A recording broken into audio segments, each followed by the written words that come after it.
This is Larry Jordan, the host of the Digital Production Buzz. The following interview is an excerpt from a recent program. To hear the entire program, visit digitalproductionbuzz.com.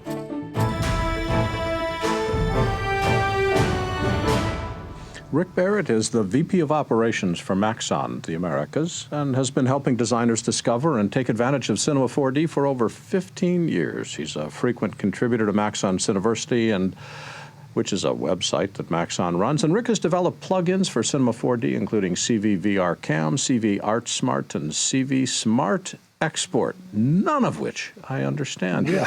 Hey, Rick, welcome. That was my line. Thanks for having me. So help me understand, what does a VP of Operations do? I manage the technical side of Maxon, basically, the tech support department, which we offer really great free tech support, the IT side of it, and sort of help define the general strategy. Do a lot of work with the Cineversity site, helping users with new workflows and training and some plugins. Well, which gets me to the fact that you wear a software hat, and James Mathers, who we just heard from, wears a hardware hat, and Kevin is sort of looking across all of the different industry segments that are out there. How would you describe the state of the software industry now from your perspective, which is art and media? Well, I think it's interesting. There's people are consuming media in different ways than ever before, and the workflows, I think, have gotten easier and easier. The technical requirements have fragmented so that it can be as simple as using an iPhone or as complex as 4K and 8K renders with, 4 graphics cards in a computer. It gets more and more complex on the high end. So. But are you seeing that the high end is expanding, or is the low end expanding and not migrating up? I'm sensing that people are doing less expensive work. More and more people are doing less and less expensive work, but the budgets are drying up, which is really crushing the high end. Yeah.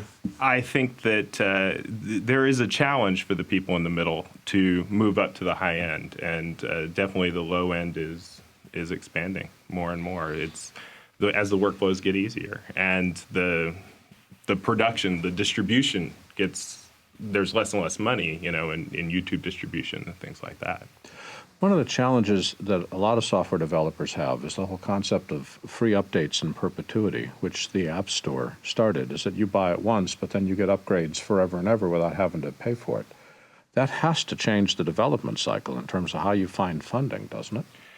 Well, and I think that's why a lot of software is starting to move to a subscription-type model, because that eliminates that problem. But we've been very committed to perpetual licensing at Maxon.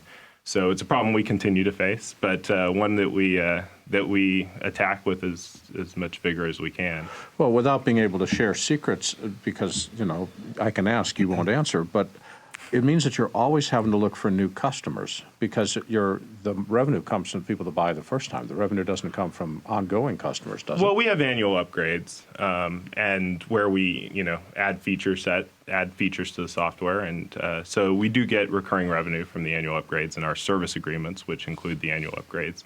But yes, you're always looking for new customers. I think any software company is, regardless of whether it's perpetual or subscription.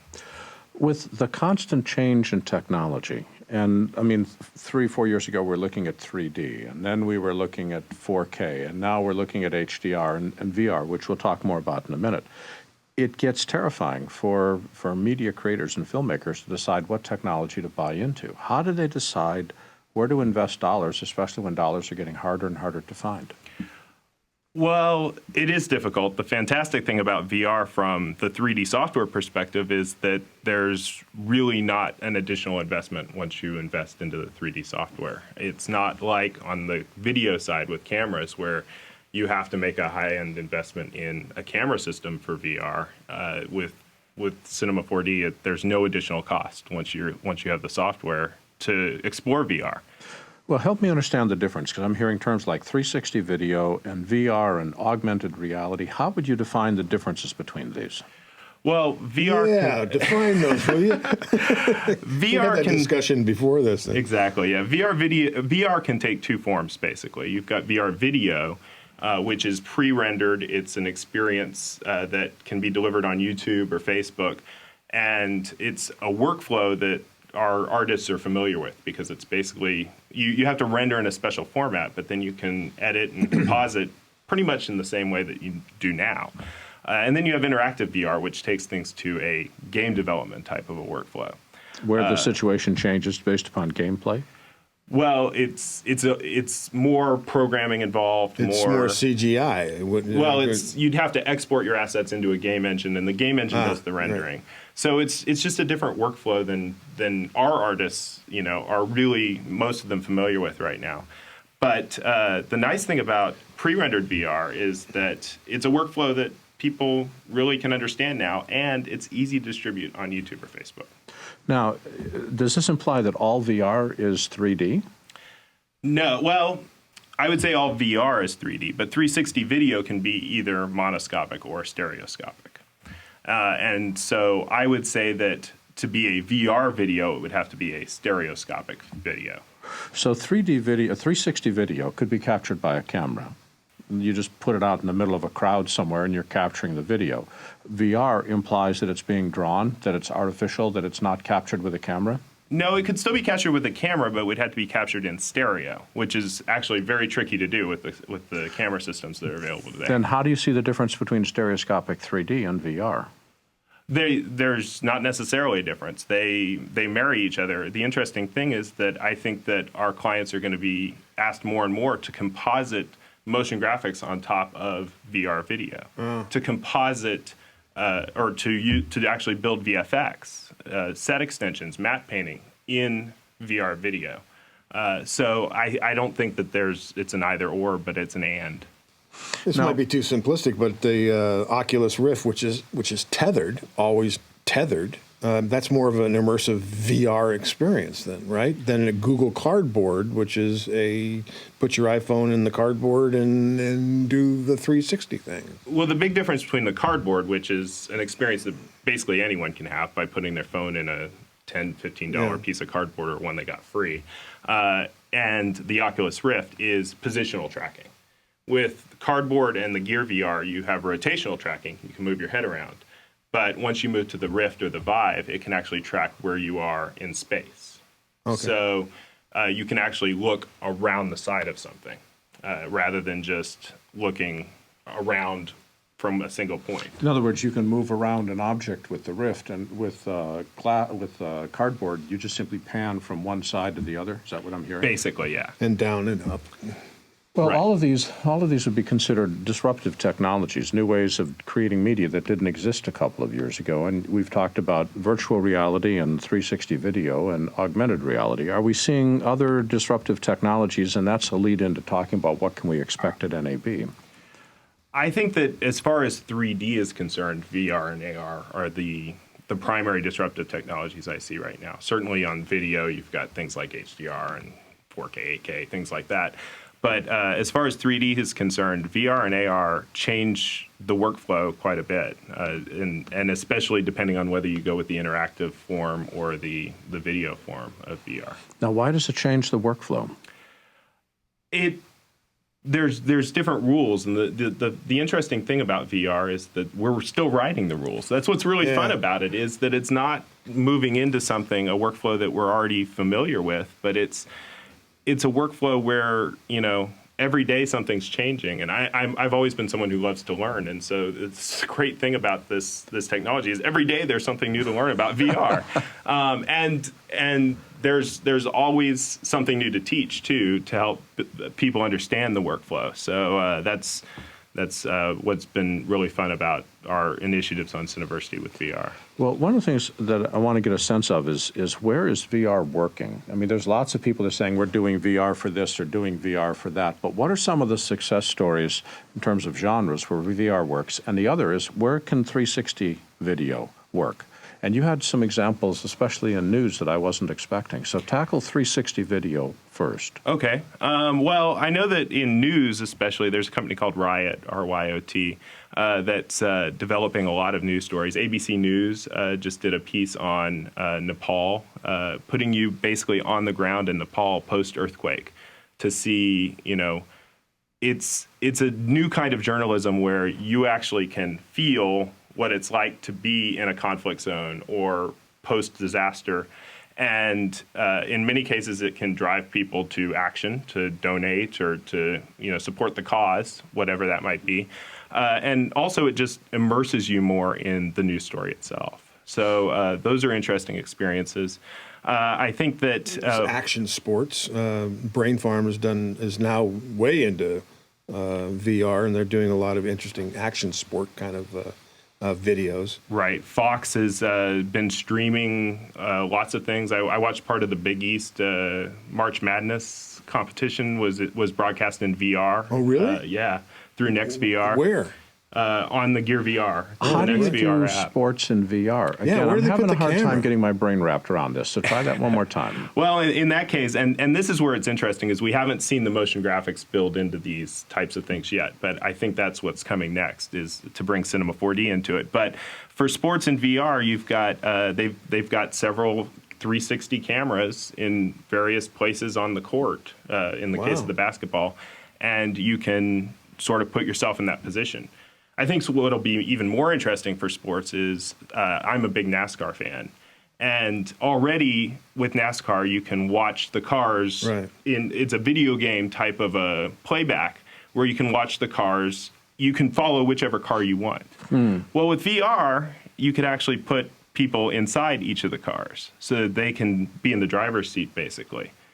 Whether it be with a 360 camera you can or look whether down it to be see with them real-time shift, see rendering. the clutch Yeah. and the pedal, and oh my gosh. So where does Maxon fit in with all of this? I mean, what piece of the puzzle do you solve? Well, it's adding motion graphics onto your sports VR or your news piece. It's adding visual effects, matte painting, and set extensions into VR. I mean, it's really tricky to shoot VR because the camera sees everything. So the ability to do set extensions and things is going to be really important. Things like scientific and medical, being able to illustrate things that are happening inside the body and actually put people there. And that's what I think is really fun and interesting is the opportunities for education. I mean, to have kids be able to be transported into these places. It's a virtual field trip every day. It's like the Magic School Bus all over again. It's my daughter has toured the Palace of Versailles virtually through the Google Cardboard. Just earlier today, I was exploring the Royal Academy of Arts has put up an exhibit of Ai Weiwei. And they actually have a virtual experience where you can experience that without traveling to London. What about stories? Have you ever seen anyone attempt or done a story that you said this works? There's some, and without listing specific examples, I think that where we're at right now with that is short form. I think that first of all, to look at someone putting a headset on for 2 hours. Yeah, it ain't going to happen. but 5 minutes is the perfect length. It's a length that a director can think about how the specific challenges of VR can be dealt with. Speaking of that, how do you edit this stuff? Well, with VR video, it's pretty much a traditional editing process. There are tools and utilities where you can put a headset on and I know with be inside. Tim Dashwood's plugin, Right. you can put the headset on and metal, and those are the two things. But I guess you have to preview it every once in a while. Take the headset off, put it on. I don't know. It's weird. It's a little bit of both. Yeah. How about advertising and brand management? Do they have a place to play, a role to play in VR? Absolutely. I think there's going to be a lot of demand for brands to use VR, especially this year with VR being so hot. I mean, you attach the VR tag to anything, and it instantly becomes a top news item. I think that brands are going to want VR content just to be a part of that craze, whether it's valuable or not. But I think it is valuable because it provides an opportunity for a brand to get people to immerse themselves in that brand, distraction-free for 2 to 5 minutes, perhaps. Yeah. I mean, a commercial might, even if you're watching the commercial, you're distracted, right? But when you're inside a VR headset, you really, that's your world. You are immersed. Right. and because this is a new thing and there's not a ton of content out there yet, people will explore content, even if it's blatantly branded just for the sake of being able to try out a new VR experience. Actually, there is a ton of content out there in YouTube VR, and it's all crap. And so, I'm honest to God, I haven't seen anything. It's I know you said definitely- there's a couple of things out there that are really good, but There, I haven't there are found some them good yet. things, and there's more on the Gear VR side of things, but it's definitely a But challenge you with gotta VR. download these plugins like Verse and New York Times and things like that to really enjoy some of the stuff that they're doing. And I did. I downloaded Verse and watched some of the stuff that they're doing. And the interesting stuff is news. So Yeah, there's definitely a challenge to do this right. And as thinking people about get their doing new it right, Rick, experiences. where can people go to learn about the products that Maxon has available? Our website's maxon.net, and you can also visit cineversity.com/learn/VR for more information on our VR efforts.